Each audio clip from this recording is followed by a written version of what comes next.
Berserk Dragon strategy that's been tearing it up here this weekend. We are eager to see how this works. Basically, what he wants to do is use Nightmare Archfiends to give his opponent 3 2,000-point tokens in attack position.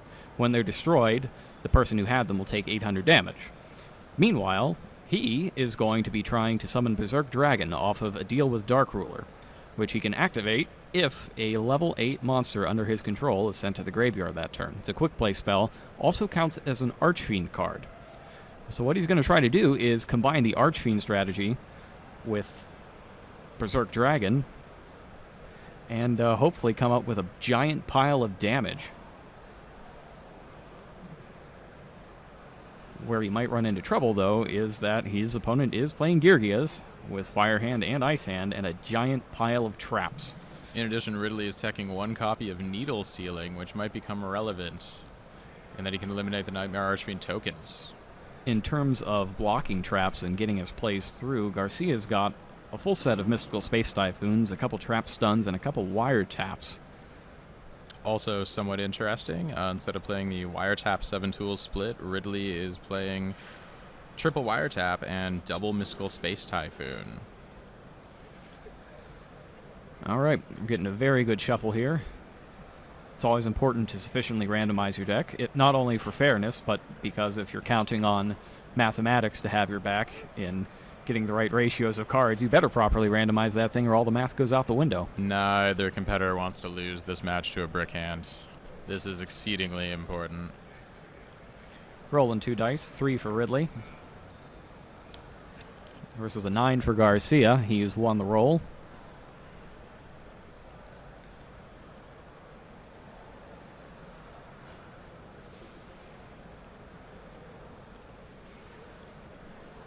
And we are underway here in round 11.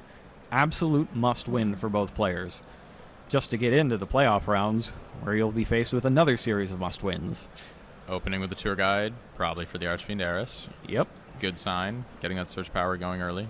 Archfiend Eris, when it's sent to the graveyard by a card effect or by battle, lets him take any Archfiend card from his deck, put it in his hand, and that does include a Deal with Dark Ruler because it has the text, this card is always treated as an Archfiend card.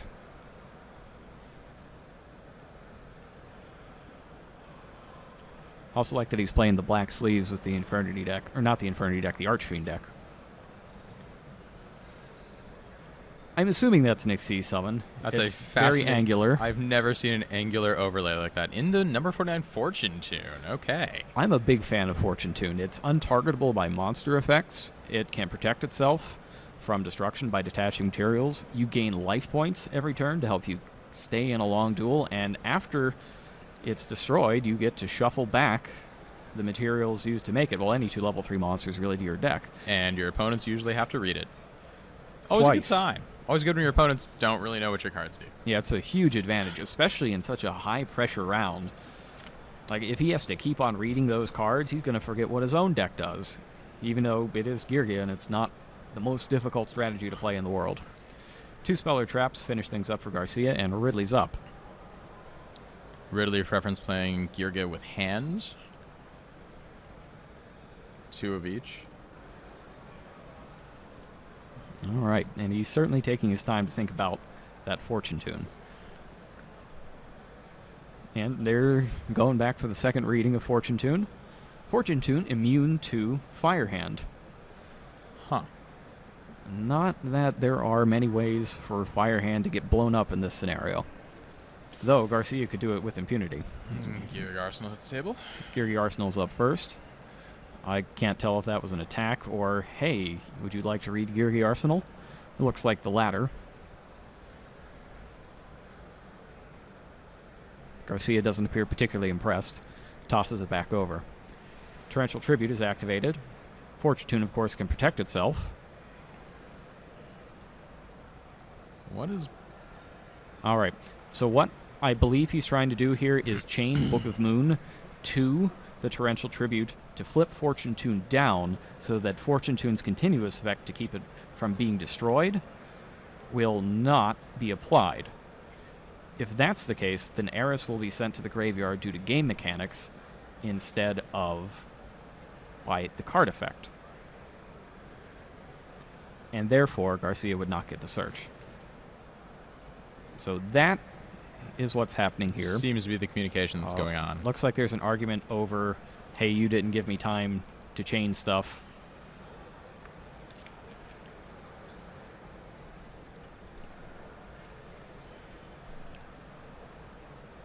Look up Fortune 2.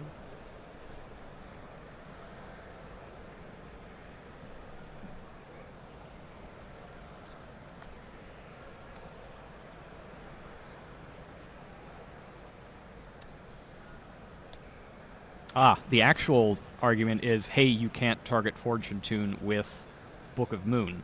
There we go. It's not untargetable by monster effects, it's untargetable by card effects. Even I forget sometimes, because I don't really get a chance to play this card as much as I'd like to. Wow. Garcia's got to be really happy to see one of those defensive cards just gone. Well, that's one less worry he has to have. The problem is that the defensive card isn't gone. He wasn't allowed to play it, so it stays in his hand.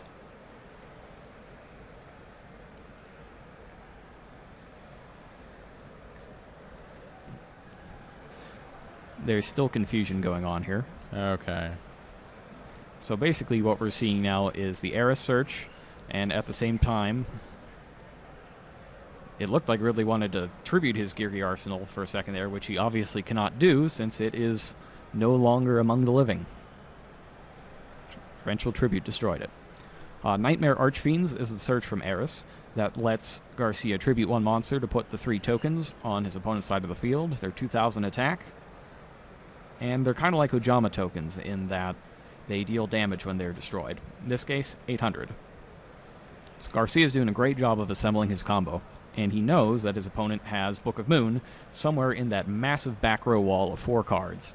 Which is rough, because it's the one card he cannot trap stun. In the end phase, the Blind Space Typhoon hits Traptrix Trap Hole Nightmare, which is actually not useful against most of Garcia's deck. Not a great hit. All this stuff is normal summons.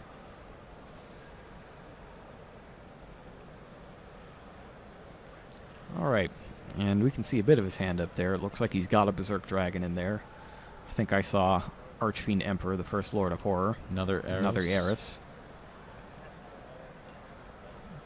And that's not a bad strategy in this case. Why not just go on the offensive? You know your opponent has Book of Moon. They don't have any monsters. And the actual combo of Berserk Dragon and Nightmare Archfiends does not deal the full 8,000 damage. It only gets you to 69. So getting in this early damage now could turn out to be the game changer later on.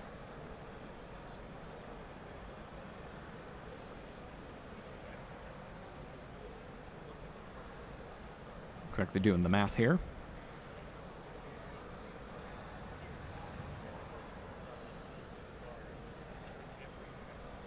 And it looks like Garcia has attacked, and now he is, in his main phase 2, Xyz summoning Downward Magician, using a rank 3 monster as its material. You can do that. Downward Magician inflicts piercing battle damage, and detaches her materials at the end of the battle phase, I believe.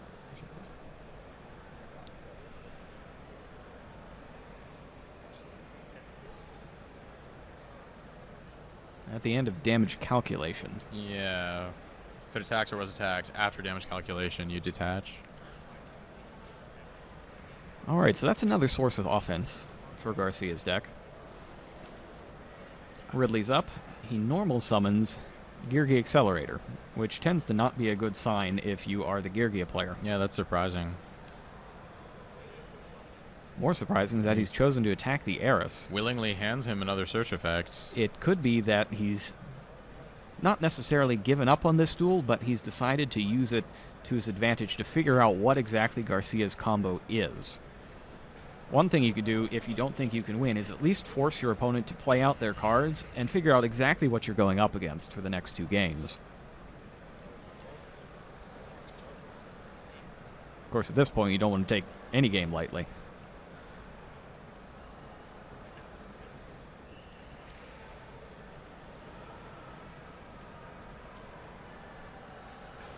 Ridley passes with that. Now, the accelerator, at least when it's destroyed, will let him pick up the arsenal again from his graveyard, but that is assuming that he's given the time to do so. As it looks to me... Is that 2 Berserk Dragons in Garcia's hand? Yeah, he's got Ugh. all his Berserks. Looks like an Archfiend Emperor. Deal with Dark Ruler.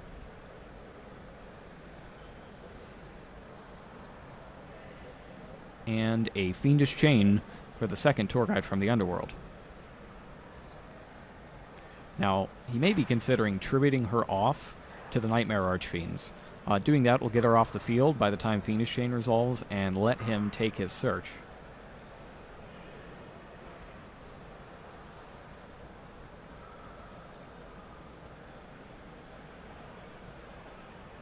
He's opted not to do it, though, and just attacking with the Downer. Making another poke, scoring another little bit of damage, trying to draw out defensive cards that Ridley probably realizes now he needs to conserve. Well, Geargia Accelerator's effect will activate, and that allows Ridley to take back a different Geargia monster from the graveyard. Only choice there was the Arsenal. Alright, so at the end of damage calculation, we need to be seeing a detachment here. So Downer Magician gains attack points for every Xyz material under her, and then loses them after she's battling. It's kind of like Tiras, Keeper of Genesis. Mm-hmm. Or ironically enough, like Berserk Dragon itself. Berserk Dragon growing weaker in every end phase of its controller. There's the Geargia Arsenal again. Yep. Asking quickly about the attack points of Downer Magician. He decides to take out the tour guide. Looked like he decided to take out the tour guide. Not exactly getting the best communication going on here. But yes, he is in fact attacking tour guide.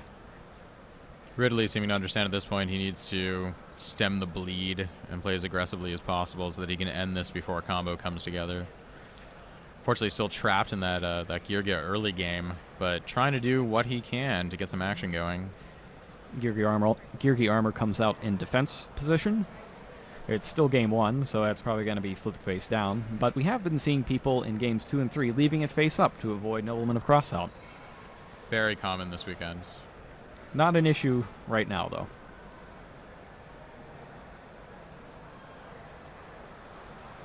The armor goes face down. It's joined by a third Speller Trap card. Plays back to Garcia. Archfiend Emperor, the First Lord of Horror, makes his appearance.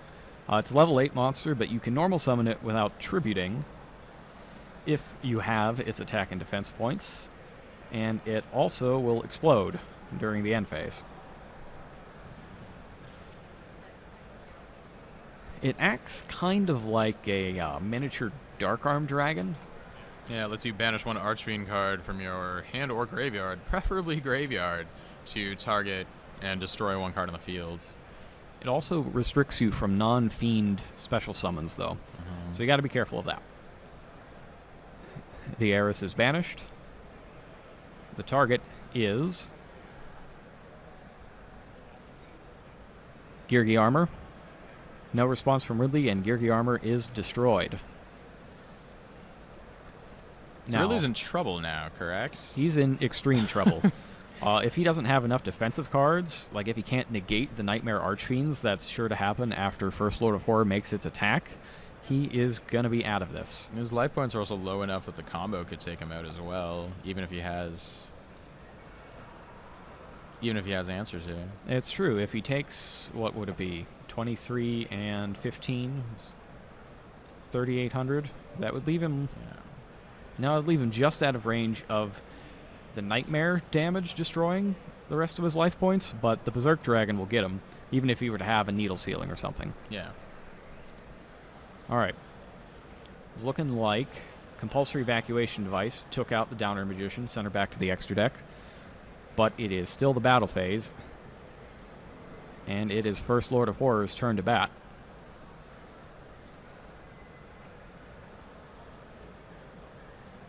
Attack goes through. Ridley's down to 4,000, and now Garcia has to consider whether or not he's going to go for his combo right now.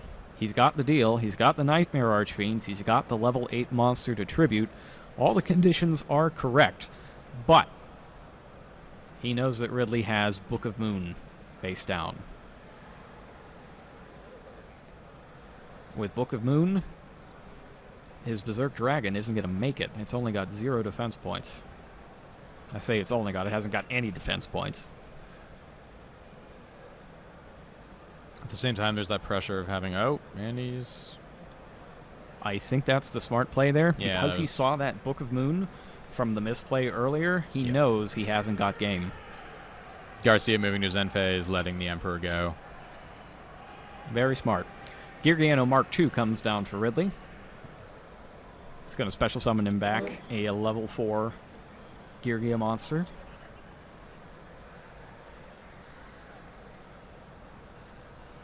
He's diagramming the play out.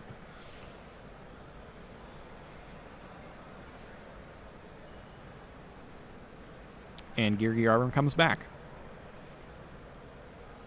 It's interesting because if you take a look at Geargia Armor, you can see that it's being piloted by the Mark II. Really? Yep. There are actually only 2 actual Geargia monsters, Geargiano and Geargiano Mark II, and all the rest of them are machines being piloted by the main 2. That is fascinating. An attack from Geargiano Mark II, and a flipping face down of the Geargia Armor later, and Ridley's done for the turn. At this point, it's really that Book of Moon that is... Another Emperor. Yep.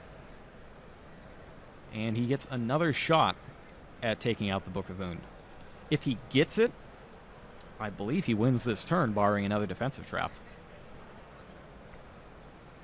Yeah, because the Berserker Dragon on 3 Nightmare Archfiend tokens is going to be damage enough to end the game, correct? The question is he going to go for the Book of Moon or try to play it safe and take out the Geargia Armor and keep grinding away at Ridley's life points? Yeah. He's pointing at... Authoritative finger, but Yeah. pointed at what exactly? He's got to assume that both of those back row cards would stop his OTK. That's an even more authoritative point. But he's missed. It's a wiretap. It wouldn't. Oh, yeah, It no, would it still would have stopped the It Nightmare actually would have Archfiends, stopped the so, combo. So every single one of those cards seems to have been live in some way. Yeah. Now he's got Ridley on book, Geargia Armor, and a card in hand. It's good to know everything your opponent has, but it doesn't necessarily mean you can do anything about it. Leaving that Geargia Armor to the next turn could be problematic. This is Ridley's first real shot here. He's going to go ahead and tribute off the first Lord of Horror for Nightmare Archfiends. Could it be that he's forgotten about the Book of Moon? Or perhaps he has a second Deal with Dark Ruler in hand.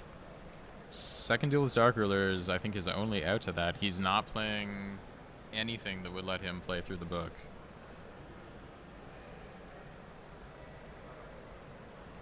He runs 3. He could have 2. He certainly has 2 Berserk Dragons in his hand.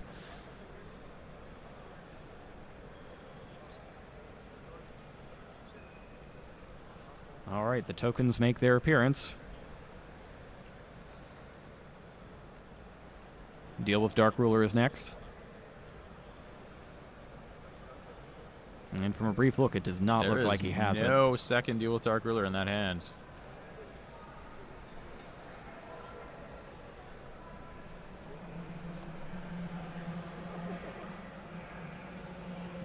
Surely he doesn't think that Ridley didn't set the Book of Moon. That seems highly unlikely.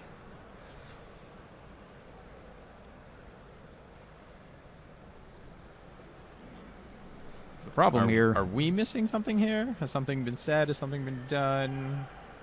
I see no way in which this could work out well. There is one way, and it's Ridley didn't set the Book of Moon. Yes. That's the only way this works out. I And don't see another possibility here. Of course he And set the it's a Book of book. Moon, yeah. And I don't think that Garcia makes it out of the next turn. It looks like he's going to score a free win here. Geargia arm is flipped face up, searches the deck for a level 4 lower Geargia monster. Fall to his own Archfiend tokens?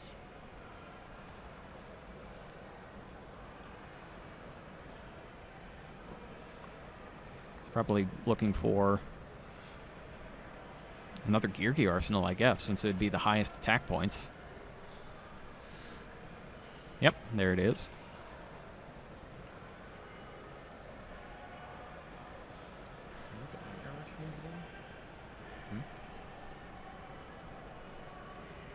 Taking a quick look at Nightmare Archfiends, and so will we. There is nothing on there that stops you from attacking with them. It is 6,000 attack. Yeah, unless you've got Swift Scarecrow or Battle Fader, both of which Garcia plays, this is it. Berserk Dragon again with 0 DEF. Ah, he's got the Scarecrow, though. Okay. That'll buy him a turn, but he's still got to get another dragon out there. And also, I don't know how much that's gonna help.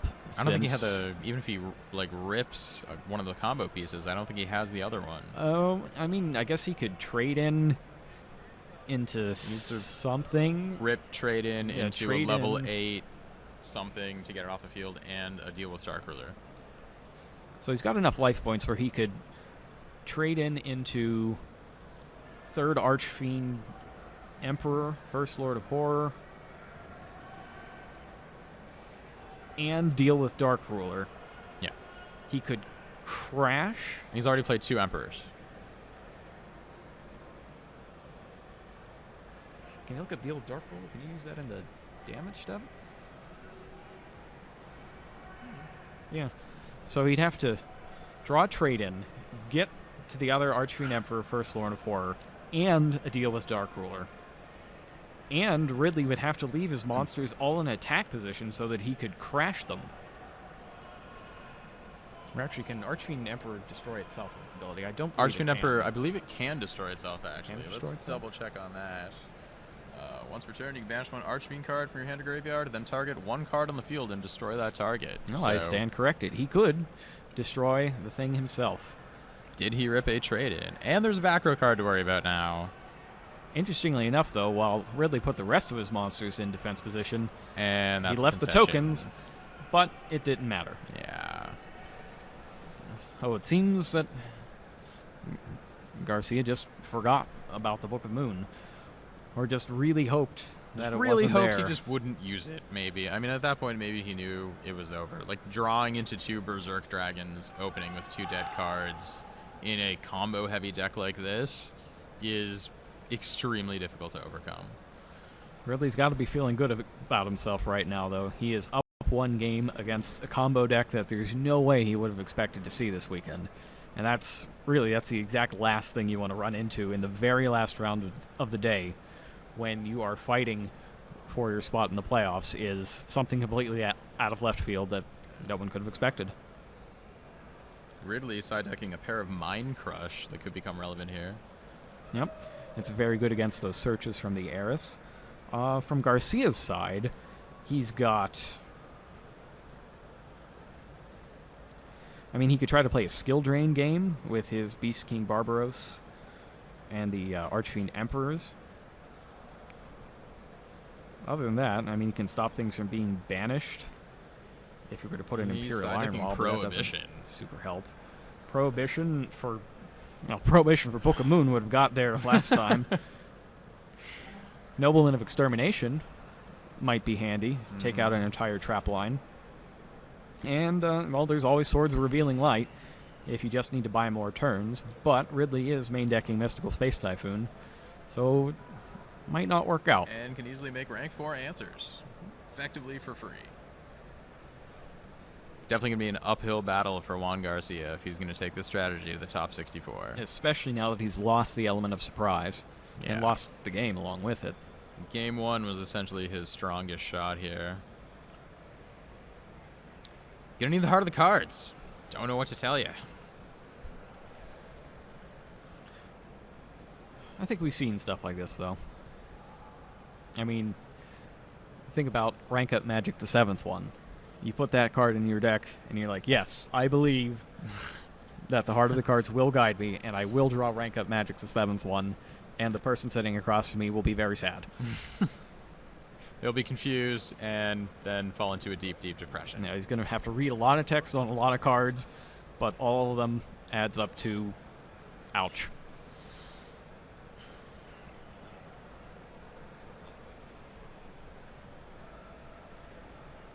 Archfiend Eris has to hit the graveyard, too, to search, right? Yeah, she does Still have to check get on there. that. So we might also see Dimensional Fissure brought in for games 2 and 3 by Michael Ridley.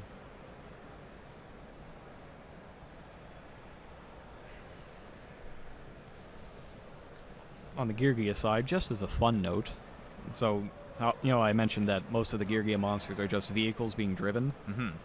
Geargia Accelerator is the #1 car driven by Geargiano Mark 1. Oh. That's cute. A lot of stuff in it. Geargianos are kind of adorable. They are definitely designed for maximum Adora cuttiness that seem to be high on the agenda.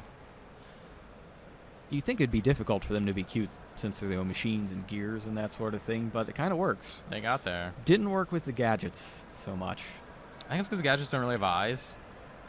Yeah. You have to put like adorable eyes on things to make Googly eyes. regularly inanimate objects Put cute. googly eyes Extra on points if you everything. have googly eyes. I assume the length of shuffling period here will be even longer than before game 1. Yeah. This is high pressure. And one of the things in situations like this, like one of the reasons that shuffling often takes so long here, is that whoever's down a game often just doesn't want to start the next one quite yet. They want to get their mind into the space it needs to be in. A little bit tilted. Need to straighten that out. Yep. I feel like Juan Garcia must have a plan for how to address this matchup. I mean, he couldn't have come into this tournament without a plan for what was probably going to be his #1 matchup throughout at least day 1, likely day 2. It looks like he was grabbing some prohibitions there, Yeah. and it looked like he took out a trade-in so far. Maybe not quite the card you want to take out. I feel like he wants to get to his combo pieces as quickly as possible, and trade-in's an important part of that. Yeah.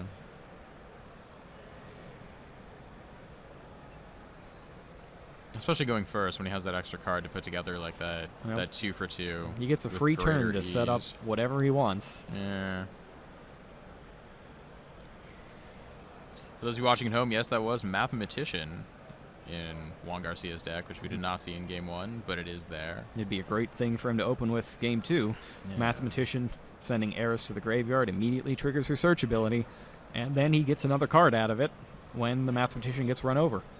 There's a bit of waiting with this strategy with some of the Archfiend Eris plays, but the Mathematician is certainly one of the quicker options.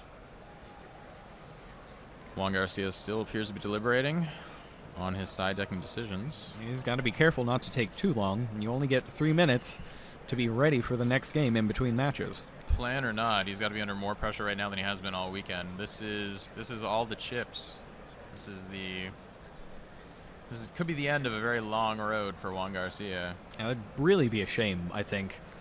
Like, after you come up with such a unique strategy and you make it this far, losing at the very end would be the absolute worst. Just received a notice from the staff that the players are currently sorting out an issue with one player's deck count, so that's the nature of the delay we're seeing right now. So we're in a bit of a holding pattern for the moment.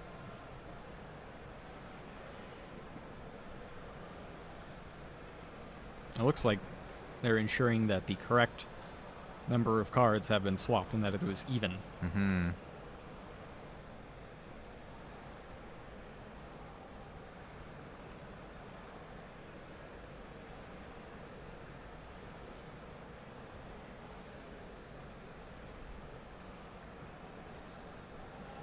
What are we looking at here?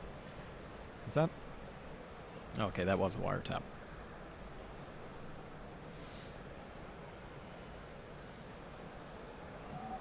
Perhaps the issue is that there's a card missing somewhere. That can happen sometimes if you're keeping your side deck in your deck box. You know, you get a card stuck there from time to time. And it just wreaks havoc as you scramble around looking for it. But that would be really the last thing Garcia needs right now, is to have an administrative issue. Yeah. Hands slick with sweat. The stress of the duel. It looks like we are going to get underway shortly. Seems like it's been rectified. Yep. What do you think of Garcia playing 2 traps on 2 wiretap and 3 MST? Does that seem like the right call to you? It's definitely fascinating. You know, I feel like in a deck like this, I would probably want to max out on the trap stuns. Yeah. Because you're trying to do this whole one big turn, and you can either negate things piece by piece with wiretap, or you can just go for it. And you're playing this deck, so by definition you're going for it. Yeah. In a format where like Geargia, Bujin, and a few other major matchups are playing upwards of as much as 20 trap cards, I feel like at least siding that third trap stun would have been helpful. Yeah. When you have trap stun, you are effectively negating 2, 3, 4 of your opponent's cards at once, even if it's only temporary. And that's really all it takes to win with this sort of deck. 1 turn is definitely enough here. Of course, MST effective against that Book of Moon. Yep. So. He tried. He tried, but there was a huge wall that he just couldn't pick it out of. Let's see if we can... MST also good if you run into somebody who's main decking cards like Dimensional Fisher or Macrocosmos, and they're always here. Yeah. There's always somebody. Also good against Infernity Launcher, now that I think of it. That was a big pick over the past 24 hours. Still Mount Sylvania, good there. Miracle Fertilizer, good there. And the real question here is, will Garcia open with like 2 dead cards again? I'm sure at this point he's just praying to not get an instantaneous death sentence. Just give him something to work with. That would be most unfortunate, but it did happen last time around. Only 2 more attacks, opening 1 with 2 of the best card in your deck, Sanctum. Not being able to play both. Such slim odds of that happening here. It's like slightly less than 5% chance of him opening with those 2 Berserk Dragons, but it happened. The Moraltalk thing, obviously, even less likely with only 2 Moraltalks, but... Yeah, 2 Sanctum, 2 Moral. Ooh. It's not a good feeling when your entire life in the tournament hinges on your one next hand, which would improbably be unplayable, probably will be playable, but that is out of your control. Still counting. Yep.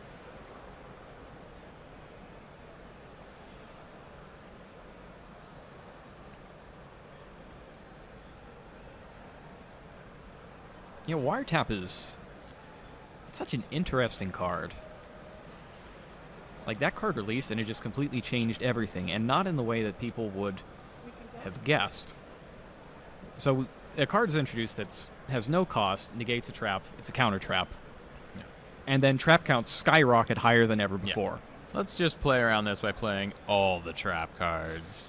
It's like, oh yeah, okay. I mean, granted, then you do see like Sylvan's Lightsworn and a handful of other strategies that are like, yeah, we're going to play no trap cards. Enjoy your wiretaps for game 1. It's really been an interesting format. Yeah, I mean, that's really the story of the format overall, and especially just this event, is that dichotomy between heavy trap decks and virtually no or freely no trap decks. It made it very difficult to select like what strategy you were going to play coming into this event. A lot of people Saturday morning were still very undecided as they were trying to get a bead on largely how big Lightsworn was going to be, but Sylvans as well. Like, we saw some killer Sylvan matchups yesterday in feature matches. And again, it seemed as if most competitors were relatively unprepared for that matchup. Though, as Jerome said, we are seeing a little bit more Mystical Space Typhoon than before, and that could be a bigger reason for it. Frozen action on the table. Seems to be some sort of discussion going on.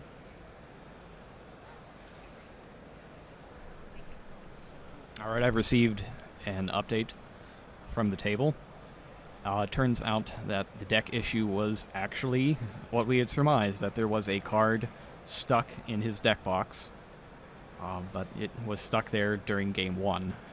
So he played the first game with a 39-card deck, which is illegal, the penalty for which is a game loss, and when the time comes that that is administered, that will wind up ending the match, which is really a shame. That is unfortunate. That is definitely not how Juan Garcia wanted to go out. No, it's really not. And it's probably just a pressure thing. Yeah. It's a shame to see. It's so easy to make that kind of mistake. People are sleep deprived, they're fatigued after yesterday's 9 rounds of competition, they're fatigued after the travel. That is unfortunate. And it hurts even more because it's like, hey, you know, that could have been a card that I was using game 1, and now not only did I lose game 1, I'm also getting a penalty.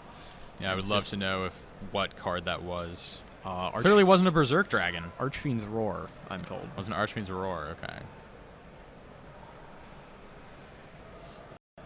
Penalty being explained right now.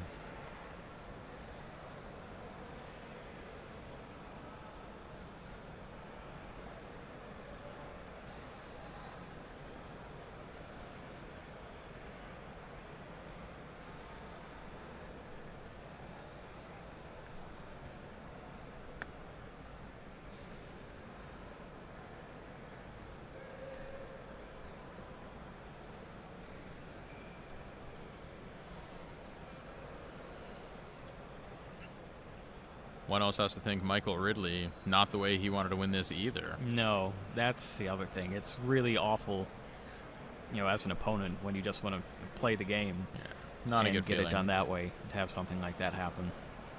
But that is, those are the rules. That's what everybody signed up for when they came in.